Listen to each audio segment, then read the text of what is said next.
قرآن کہتے ہیں رحمت سے ذلت کے بازوؤں کو جھکا کے رکھنا ہے ان کے سامنے. آپ نے ایسے لگ رہا ہو کہ جیسے آپ کسی بہت بڑے آفیسر سے بات کر رہے ہیں, آپ بہت چھوٹے ہیں اور وہ بہت بڑے ہیں.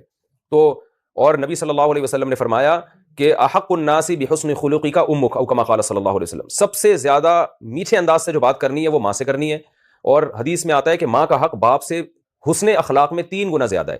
دیکھیں آرڈر تو جہاں باپ اور ماں کے آرڈر میں ٹکراؤ ہو تو گھر کا سربراہ چونکہ باپ ہے تو پھر اس میں تو باپ کی بات کو شریعت کہتی ہے کہ مانا جائے کیونکہ سربراہ ہے وہ نا. تو جہاں ماں الگ بات کا حکم دے رہی ہے, ابا الگ بات کا حکم دے رہے ہیں, تو وہاں آرڈر باپ کا مانا جائے گا. تعظیم بھی باپ کی شریعت میں ماں سے زیادہ ہے. ماں کی بھی تعظیم ہے لیکن باپ چونکہ سربراہ ہے تو اس کی تعظیم ماں سے زیادہ یعنی کرنی چاہیے. لیکن محبت یعنی محبت سے میری مراد ہے مٹھاس, لب و لہجے میں مٹھاس اور نرمی. تو اس کے بارے میں صحیح حدیث موجود ہے.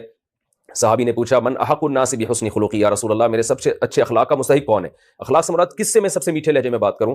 تو آپ نے فرمایا تمہاری ماں. صحابی نے پوچھا ماں کے بعد؟ فرمایا پھر ماں. پھر پوچھا ماں کے, پھر تیسرے نمبر پہ فرمایا پھر ماں, پھر اس کے بعد ابا, پھر اس کے بعد ابو کا, تمہارے والد ہیں.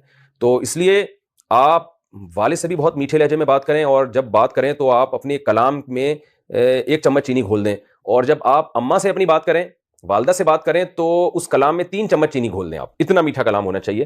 بہت شریعت میں حکم ہے کہ ماں باپ سے بات بہت احتیاط سے کی جائے, بہت میٹھے لہجے میں کی جائے.